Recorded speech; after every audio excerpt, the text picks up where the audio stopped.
Hello and welcome. It's lovely to have been invited by Harp Ireland to present a workshop today on the music of Art of Carolan. Carolan was born in 1670 and died in 1738, so we celebrate the 350th anniversary of his birth this year. He composed over 200 tunes in honour of various of his friends and patrons, a lot of which are still extremely popular to this day. They've got beautiful tunes, which is why I think people like them so much. Carolan composed music in different styles. Firstly, in the style of the older Irish harp tradition that came before him. Secondly, in the style of Irish songs that have survived in the oral tradition. Thirdly, music that was influenced by the Baroque style.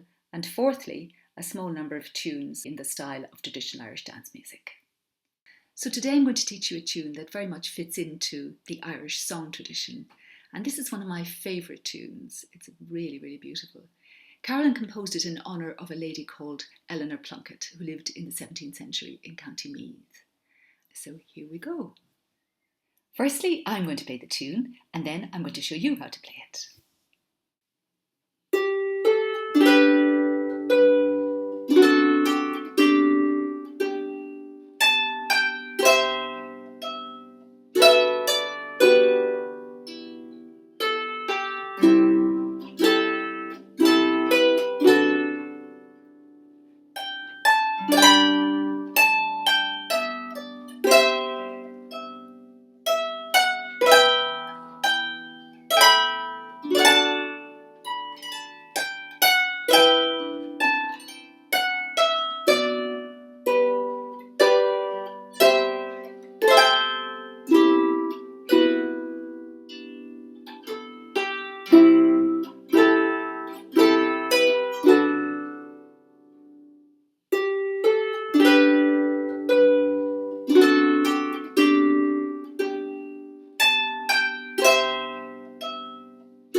So now we're going to work on the melody, and I'm going to suggest a couple of different ways in which you might approach it.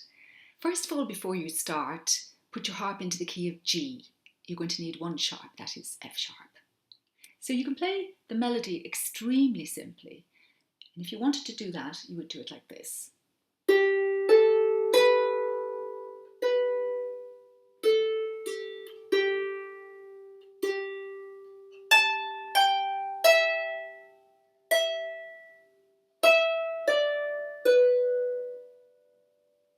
I like to do a slightly more elaborate version, so I'm going to show you how to do that. So first of all, you place 3, 2, 1 on the G, A, B. You play the G and then the A upwards. And before you play the B, place your third finger and your second on the D and the G and play that chord upwards. Spread the chord a little bit. That's a second inversion G chord. So I'll do that again. And then repeat the B. And you're repeating the B with a different finger. You're repeating it with the second finger. It helps to swap fingers at that point. Just be very, very careful that you don't cut the first note off a bit by replacing your second finger too soon. You want to let it ring as long as possible. So like this again.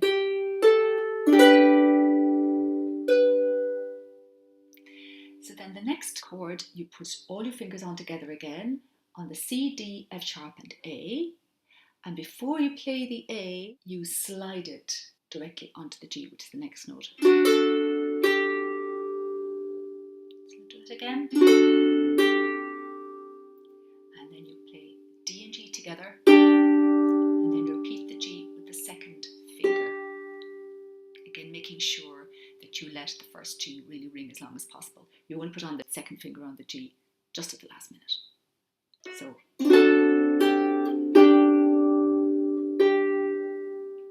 Then we go into the high bit. So we're going to put an A and a G, 1 and 2 there. Play the A. Before we play the G, cross the thumb over onto the E. Before we play the E, place 3 and 2 on the G and the C. That's second inversion C chord. And repeat the E again. And then you place 1 and 2 on the E and the D. And you play the E, cross the thumb over onto the B. And before you play the B, you place 4, 3, 2 on the E, F, G. And now you're going to play the top 3 together. And then the last one, which is the 4th finger, you're going to play that really, really quietly. This is a 2-1 suspension. So you play it like this. It's really important that the last note there should be really, really quiet. You don't want to give anybody the idea that it's part of the tune. So, like this.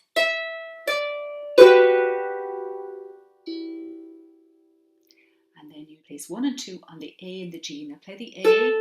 Before you play the G, place the second finger across onto the E. Then you place 3 and 2 on the G and the C. It's second inversion C chord. And then you play the first inversion A minor 7th chord. That's C, E, G, A upwards. And then repeat that. And then place the thumb on the B. Play the B and then slide it onto the A. Before you play the A, place 3 and 2 on the D and the F sharp and play the D root position triad. So that whole phrase sounds like this. So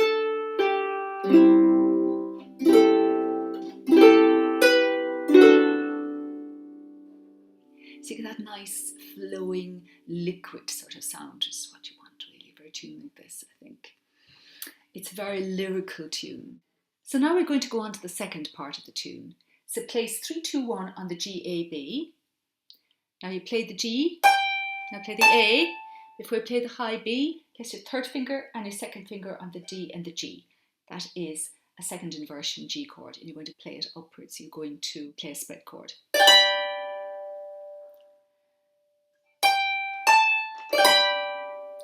Now you're going to place 1, 2, 3, 4 on the A, G, E and D. You play the top 3 downwards. Before you play the 4th finger, place the thumb on the E. Before you play the E, place 3 and 2 on the G and the C. Again, second inversion C chord. Play that. And then repeat the E. Okay, so let's do that again.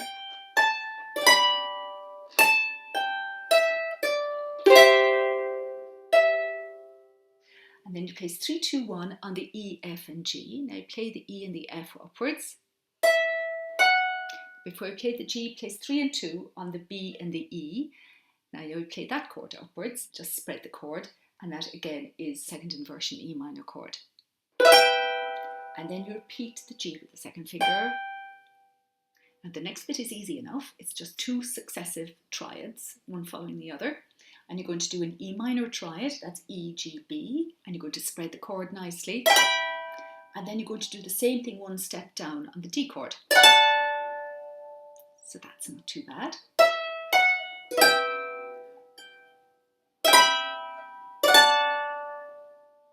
Now in the next little phrase, we're going to use a couple of grace notes. Grace notes can be single grace notes or they can be double grace notes. And they exist in between melody notes. And these double grace notes, you play them a lot in melodies like this and also in slow airs. I call them vocal ornaments because traditional singers use those ornaments all the time. And they must sound very, very liquid. It's very, very important that they don't overpower the notes of the actual tune itself. They don't need to be jerky or to stick out. It's really, really important that they don't. So I'm going to show you how I achieve that effect. So put your second finger on the B and thumb on the C. Now play the second finger on the B. Before you play the thumb, place 2 and 3 on the B and the A. Play the C and the B incredibly quietly. And play the third finger normally. Now, to get the right effect, I play the grace notes extremely quietly, but I also only half pull them. Generally speaking, when you play the harp, you are taught to pull your fingers into your palms. This is because you get a full ringing tone out of your harp. All the upper harmonics of the notes sound. If you only half pull, you get a much duller sound, and I use that contrast a lot in my playing to create these effects. So what I do there, it's a bit like tapping your head and rubbing your tummy. You're doing two different things. So when you're playing the melody notes, you're pulling right into your palm, or in case of your thumb, you're pulling it right across. And when you're playing the ornament, you're only half pulling. So this means, for example, that your grace notes are never sticking out. A traditional singer would never sing with jerky grace notes sticking out a mile. So you mustn't do it either. So put your second finger on the B and thumb on the C. Now play the 2. And then before you play the thumb, place 2 and 3 on the B and the A. And you play the top 2 really quietly and only half pull them. And then pull the third one, which is the A. It's part of the melody, right into your palm. The actual tune you see is just... So what you do... You won't get it right away. It'll take a little while, a little bit of practice. But the main thing is to be aware of what you're aiming for. Because if you don't know what you're aiming for, it's never going to come out. But if you know in your head, you've got real feel for what musical effect you're aiming for, it will eventually come out if you try hard enough or feel into it hard enough. It's all in your head. So your third finger is now on the A, and you cross your thumb over onto the G. Now play the A. Before you play the thumb, place the second finger on the F sharp. Now play the G. Now place the thumb back on the G again. Now play the second finger. Before you play the G, place 3 and 2 on the B and the E. You've got the second inversion E minor triad there. So it's like this. And then you play the next section, which also has some grace notes in it. And it's very similar to the previous phrase, except that it's down a tone from where that was. So you place 2 and 1 on the A and the B. Now play the A. Before you play the B, place 2 and 3 on the A and the G. Now play the top 2 very quietly and only half pull them. And play the third finger louder. Place the thumb cross onto the F sharp. So. Now before you play the thumb on the F sharp, place the second finger on the D. So the whole phrase. Before you play the second finger on the E, your thumb goes across onto the D again.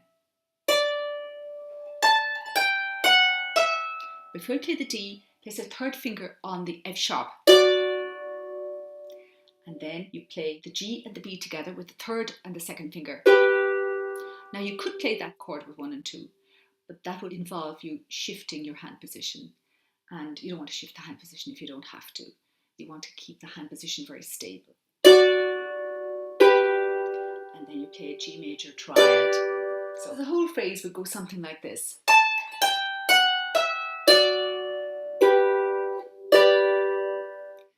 So the next section, you're going to play like this.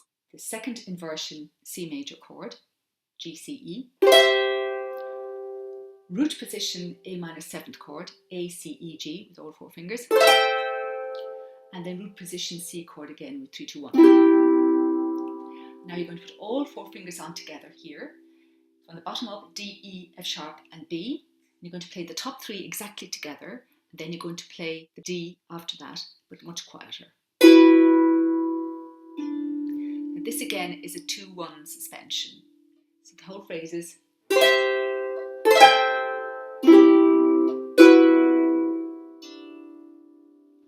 And then the very last part, you put the A and the G together, 1 and 2. You play the A, cross the thumb over onto the E. Before you play the E, place 3 and 2 on the G and the C. And then place 4, 3, 2, 1 on the C, E, G, A.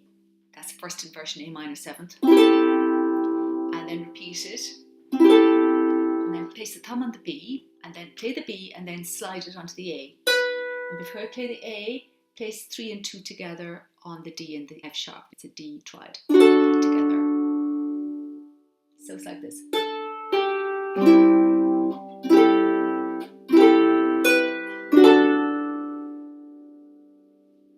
And that's the whole thing.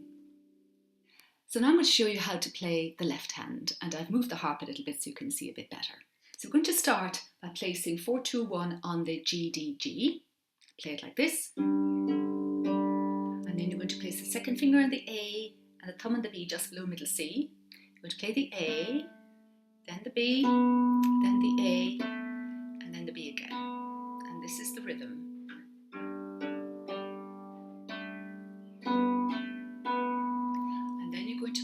an octave B, and then you're going to play an octave C, but you're going to open your hand and damp it like that, play it like that, so that you're automatically damping the B while you're playing the C chord. Then the C chord is C, G, C. So from the beginning, it's like this.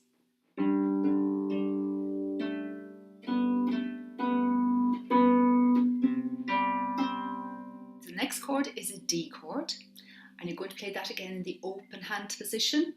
So you're going to play the D chord, that's just an octave D this time, and at the same time you're going to be damping the C chord that you just played. And then you're going to play E and B together.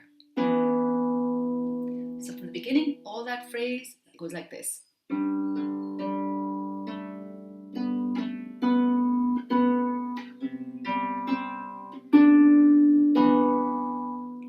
then the next phrase goes like this. So you place 3 and 2 on the low B and on the C next to it. Now play the B. Before you play the C, place 3 and 4 on the B and the A, and you play downwards from the C.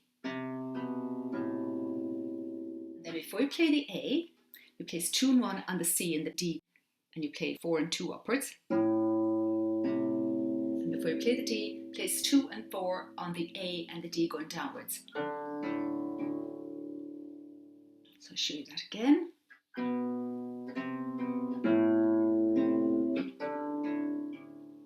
What I did there is I damped very slightly between the C and the D, just to clarify the sound.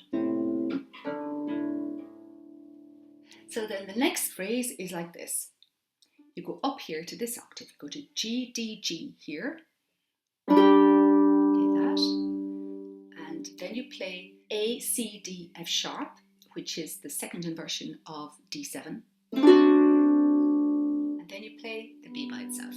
And then the B, place the second finger on the B and the thumb on the C. Before you play the C, place 2 and 4 on the G and the C and play downwards. So from the beginning of the part again, it goes like this. And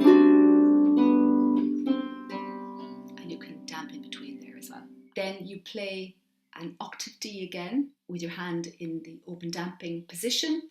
So you're playing the D while you're automatically damping the C. You can do, or you can do,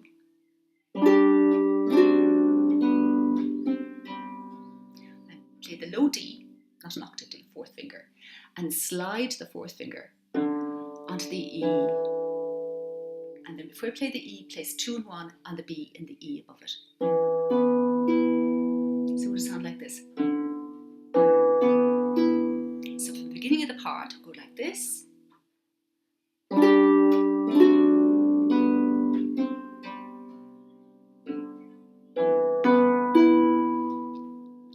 And then you play an octave A, and then A and D together. And then you play another little counter melody. Place 1, 2, 3, 4 on the E, D, C, A. You play. Now, before you play the A, place the thumb on the B. So it's.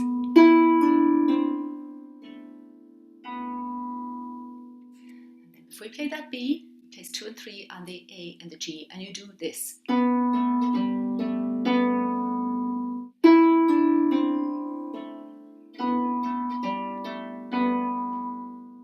then before you play the B, place the second finger on the G. So.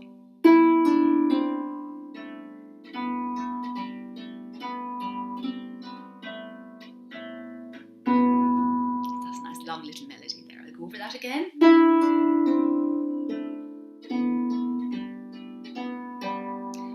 Play that low G, remember to place the C. And then before you play the C, place the second finger on the B, play the C, then cross your thumb over onto the A. Before you play the A, place the lower A, fourth finger, and then play the A. And then open your hand again. So you play B, B. Then you play the end phrase, very similar to a phrase you played earlier on in the piece. So you place 3 and 2 on the low B and the C. Now play the 3. Before you play the C, place 3 and 4 on the B and the A. top 2 downwards. Remember that bit? Again. And before you play the A this time, place 2 and 1 on the C and D going upwards. And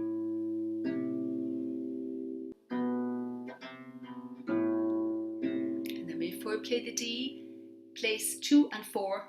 And if you can, it's nice to very slightly damp with your hand before you play that last D chord. So I'll do that.